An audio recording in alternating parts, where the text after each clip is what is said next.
hal yang jarang diceritakan orang saat melahirkan normal, atau kamu mungkin tidak menyangka akan menjalani ini saat kamu melahirkan normal. Tidak usah cemas dengan penampakan di bawah situ.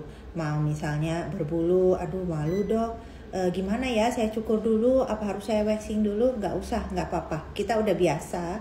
Nggak usah cemas dengan pendapat orang, pendapat dokternya, pendapat bidannya. Karena di saat kamu perlu mengedan, di saat kamu sakit banget, kamu satu-satunya orang yang nggak peduli dengan bagaimana penampakan di bawah sana.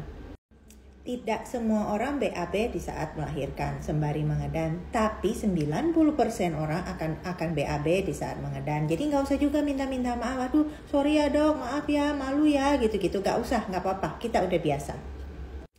Air ketuban pecah itu tidak seperti di film-film dan di sinetron-sinetron. Jadi kayak biur gitu sambil jalan-jalan gitu, langsung saya mau melahirkan detik itu juga. Itu enggak ya, biasanya air ketuban itu pecah, ada yang merembes, terus ada yang pecah di saat sudah bukaan besar, saat udah di atas meja bersalin gitu loh. Jadi tidak seperti yang di film-film. Di saat rasa nyeri dan ingin menyerah, biasanya bukaannya sudah besar. Jadi di saat nyeri dan ingin menyerah, aku sudah tidak sanggup, aku udah sakit banget, itu bukaannya udah besar. Jadi biasanya bertahanlah sedikit lagi. Kemungkinan itu nggak lama lagi udah mau melahirkan. Ada beberapa di saat sudah bukaan besar, kepala bayi biar cepat turun, ibu-ibunya di kateter. Jadi sepanjang bersalin ada kemungkinan beberapa orang akan di kateter kalau kantung kemihnya penuh. Kalau bayi BAB di dalam, namanya mekonium ya, nggak usah kaget, akan lebih banyak orang yang di ruang bersalin itu, apalagi kalau di rumah sakit besar, karena perlu ekstra penanganan. Jadi takutnya misalnya tertelan atau kehirup, karena BAB bayi yang namanya mekonium itu biasanya lebih kental, jadi kadang-kadang bisa menyumbat jalan nafas. Kalau pernah dengar cerita orang induksi itu bisa lama banget, yang penting sabar selama hasil pemeriksaan semua masih baik-baik aja, ketuban belum pecah, detak jantung baik-baik aja, diinduksi udah lebih dari sehari nih, nggak apa-apa, nggak usah cemas, nggak usah, apalagi terutama di anak pertama ya, nggak usah cemas, yang penting hasil pemeriksaan semua baik-baik aja. Induksi itu memang bisa sangat lama. Di saat bersalin ada kemungkinan tuh ibu-ibunya digunting jalan lahirnya. Kadang kalau kaku, kalau misalnya orang lihat gitu kan, kalau kaku banget daripada robek dengan sendiri, lebih baik digunting biar nanti guntingannya kan rapi, jahitannya jauh lebih rapi. Kadang-kadang ada yang nggak sadar digunting saking sakitnya, kadang-kadang juga udah dikasih anti nyeri dulu, disuntik dulu baru digunting, jadi tidak semenyeramkan itu. Ibu-ibu tuh hanya perlu mengedan sampai kepalanya keluar. Jadi kalau kepalanya udah keluar nggak apa-apa. Nanti yang nolong persalinan, yang bantu melahirkan bahu sampai perut sampai kakinya. Jadi mengedan sampai kepala aja. Dengar instruksi dan aba-aba di saat melahirkan itu. Jadi jangan karena sakit jadi teriak-teriak gitu, melahirkan aja gitu semua sampai plong gitu, jangan. Kalau kepala sudah lahir tenang aja, pastikan pantatnya tetap di bawah, tidak diangkat-angkat. Biasanya bisa nggak robek.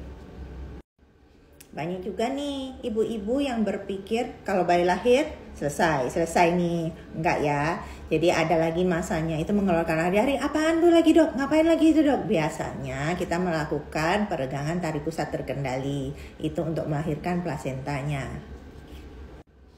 Nah, kalau habis melahirkan perutnya diputar-putar, misalnya sampai ada rasanya kayak ada yang kencang banget kayak batu di dalam, itu artinya kontraksi rahimnya baik, tidak beresiko berdarah. Kalau misalnya lagi seru nih petugas kesehatannya muter terus sampai nggak ada, itu harus siap-siap. Maksudnya itu ada kemungkinan bisa berdarah di bawah. Jadi kadang-kadang kok ada yang kayak perutku kok dia obok banget, itu supaya tidak berdarah, supaya kita mendapatkan kontraksi rahim yang baik.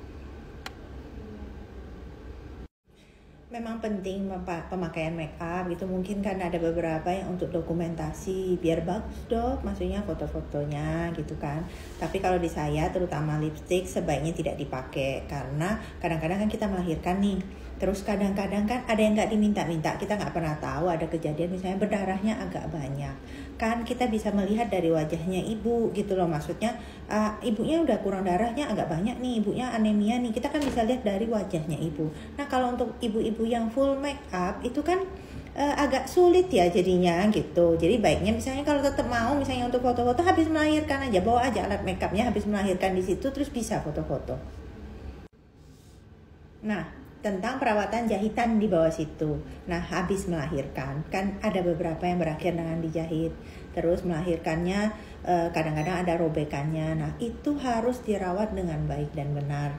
Supaya maksudnya tidak infeksi. Kalau infeksi ya nggak apa-apa, bisa dijahit lagi. Tapi kan siapa yang mau kalau bisa dirawat dengan baik dan benar jahitan di bawah sana. Kadang-kadang ya ada juga yang tetap berasa, jadinya beberapa sampai semingguan kok masih nyeri-nyeri ya, masih nyut-nyut. Ya memang ada, habis melahirkan normal gitu, begitu bayi lahir bukannya selesai. Ya memang ada beberapa nyeri juga, termasuk jahitan di bawah sana.